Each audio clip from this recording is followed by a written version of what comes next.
그러니까 이게 되게 다양하죠. 제가 말씀드린 것도 그렇고 여러 가지 물건들이 되게 다양하게 있어요.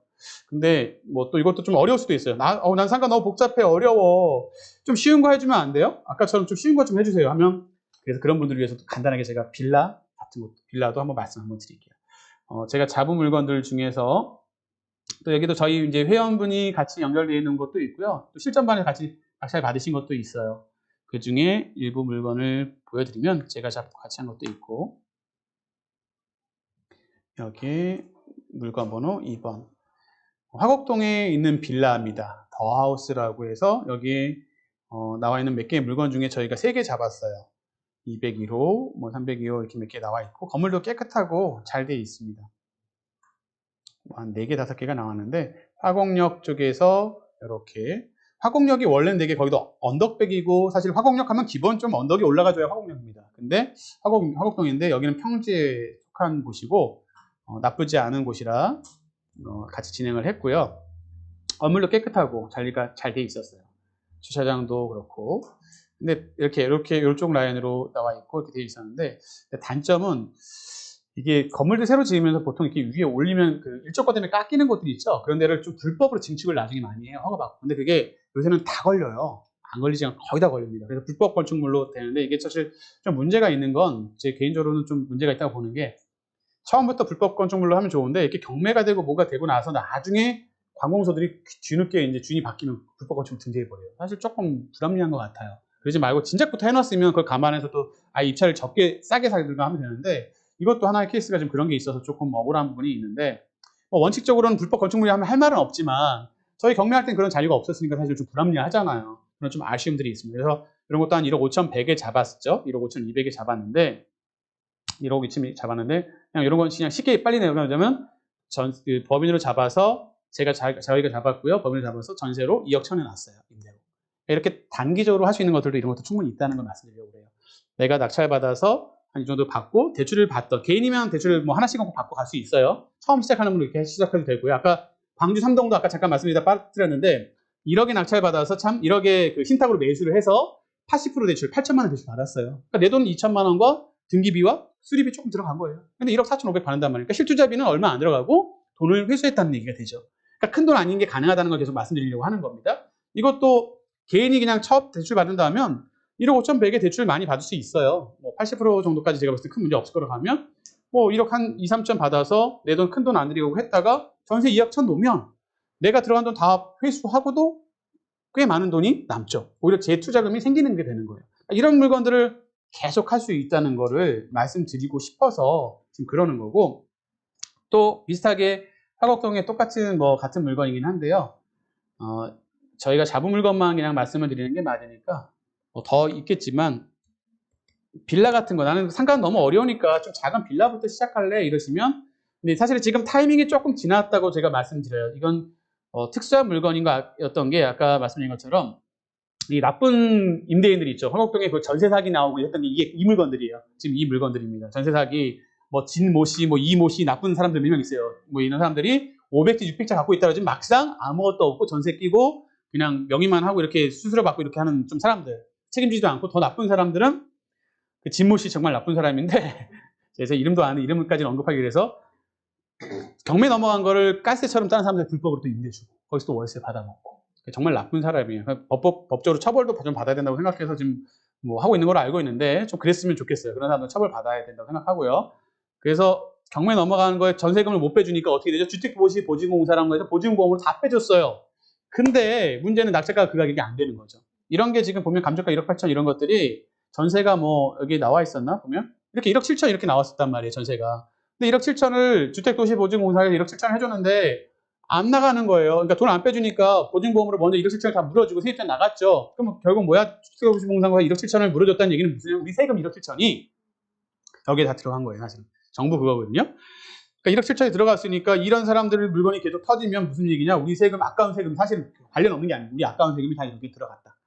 그래서 이게 처리가 안 되죠. 어떻게 처리가 되냐? 이렇게 되면 아무도 들어올 사람이 없는 거예요. 아무도 안 들어오니까 가격이 어떻게 이렇게 싸게 1억 4천 얼마에? 1억 얼마에?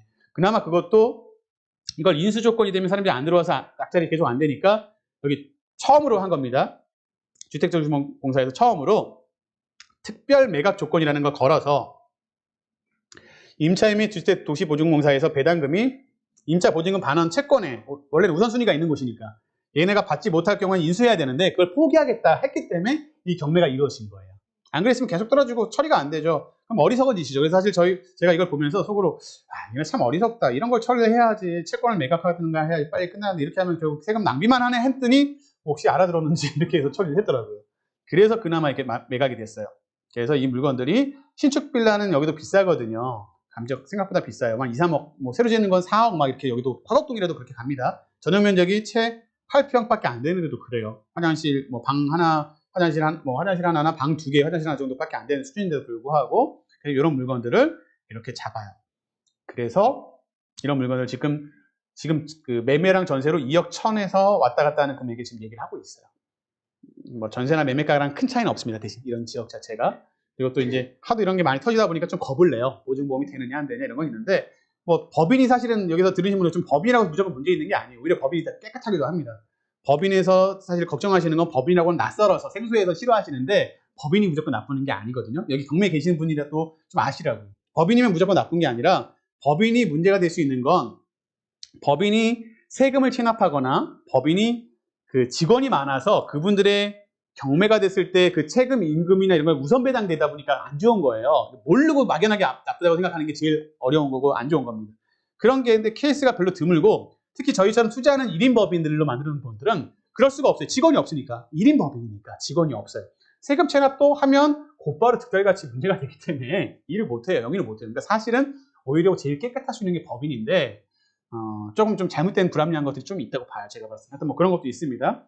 참고하시고 그리고 이렇게 했을 때 여러분의 스타일에 따라서 개인으로 하고 대신 법인으로 하면 종부세나 이런 것 때문에 지금 사실은 그렇게 크게 재미가 있지는 않습니다. 법인으로 했을 때는. 그래서 개인으로 하는 게 또 나은 경우도 있어요. 그거는 내 상황에 맞게 고민을 하시면서 개인으로 할까 법인으로 할까 아니면 이건 어떻게 돌아갈까를 좀 고민하시면서 이건 배워가시면서 하는 거지 지금 당장 법인이나요 개인이나요 이건 질문이 잘못된 질문입니다. 지금 제가 대답을 못 해드려요. 이거는 상황에 맞춰서 하나하나 갈 때마다 하셔야 돼요. 마지막으로가 될지 조금 더 될지 모르겠지만 하나 더 말씀을 드리자면 뭐 싼 것도 아직 많다고 말씀을 드렸고요. 요거 하나 더 좀 9억도 마찬가지로 된다는 거. 제가 화곡동 걸 한동안 좀 여러 개 편의주면 좀 주웠거든요. 그래서 근데 지금은 안 해요. 왜냐면 가격이 올라갔기 때문에. 왜? 처음에는 가격이 낮지만 가격이 한번 찍히게 되면 그게 통계가 되고 쉽게 말하면 그게 기본 가격이 됩니다. 그래서 그거보다 더 높게 써야 낙찰받게 되겠죠. 낙찰받으면 그러면 점점 올라가요. 그럼 재미가 없어요. 그래서 초창기에 저는 하고 지금은 잡지 않고 지금 팔고만 있어요. 남들이 잡을 때 저는 팔 타임. 남들이 팔 때 저는 잡을 타임. 이렇게 좀 반대로 가려고 좀 노력을 하고 있습니다. 사실은. 그래서 같은 물건으로 이거는 조금 아까처럼 새 건물은 아니고 9억이에요. 9억이라고 해도 뭐 2000년도 이 건물이 2000년도 정도 2000년 보존 등기 이게 드라이피트라고 해서 이 시점에 많이 지었던 건물 양식인데 드라이피트라는 약간 모래랑 이렇게 뭐 뿌려가지고 페인트 칠해서 색깔은 이쁘지만 불 잘 나고 허접한 좀 그런 구축이 있습니다. 요새는 잘 안 해요. 잘 안 쓰는 겁니다. 4층에 경매가 나왔고 똑같이 화곡동 이건 딱 언덕백이 어느 정도 되는 곳에 있습니다. 정말 화곡동이에요. 화곡동이라고 할 만한 곳에 있는 것이었습니다. 이 물건이 나와서 전용 한 22.7 그래도 좀 컸고 방도 3개 정도 됐고 감정가 1억 3,700에 나왔던 것을 이것도 여러 가지 이제 이유가 있어서 아까처럼 그런 이유가 있어서 했다가 주택도시보증공사의 그 선순위가 있을 때는 이렇게 떨어졌던 거예요. 아무도 안 들어왔었던 거예요. 이때까지는. 2021년 이후까지는 안 들어오죠. 인수를 다 해야 되니까 아무도 안 들어왔다가 다시 매각 조건, 특별 매각 조건으로 하니까 이때 저희가 봤을 때 인수할 게 없어서 1억 1,399만 9천원에서 잡았어요. 왜 그러냐면 1억 4천을 물어줘야 되니까 누가 들어오겠습니까? 안 들어오죠. 감정가보다도 높은 금액이었는데. 전세를 이때는 높게 그렇게 장난치는 사람들이 높게 놓고 나가도 되니까 놓고 나갔던 거예요. 1억 4천에. 저희는 이걸 잡아서 1억 1,300에 잡았고 대신 이걸 잡았을 때 이거는 조금 법인으로 해도 좀 좋았던 건 공시가 1억 미만이었어요. 그래서 취등록세가 좀 더 작게 들어갔어요. 그런 것도 좀 감안을 했고요. 그래서 조금 더 쓴 거예요. 그래서 1억 1,300에 잡았고 취득세가 작게 들어가고 거기에 공사 아예 그냥 리모델링 안에 싹 해서 공사한 다음에 최근에 이것도 1억 6,600? 부동산 수수료를 좀 많이 줘서 또 어떨 때 부동산이 수수료 좀 많이 좀 받으려고 해요. 좀 아쉽기도 합니다. 아무튼 1억 6,600에 해가지고 수수료 주고 팔았습니다. 그러니까 이렇게 단타로 할 수 있는 게 많아요. 이것도 말씀드리면 2021년 10월 13일에 낙찰받았고 잔금이 한 11월에서 12월에 냈다고 치면 제가 좀 헷갈리니까 지금 이제 2월도 안 됐잖아요. 불과 수립이 해가지고 두 달, 석 달도 안 되는 시점에 단타가 가능하다. 된다는 얘기를 말씀드리려고 해요. 이것도 대출받고 개인으로 하시게 되면 80% 받는 건 큰 문제 없으실 거고, 거기에다가 그러면 실제 투자금은 뭐 얼마 안 들어가겠죠? 그리고 대출금 받거나 뭐 지금처럼 매각을 하든, 지금 이건 매각을 한 케이스고요. 아까 건 전세를 놓은 거고요. 전세를 놓든 하면 내가 들어간 투자금은 거의 다 회수가 가능하더라.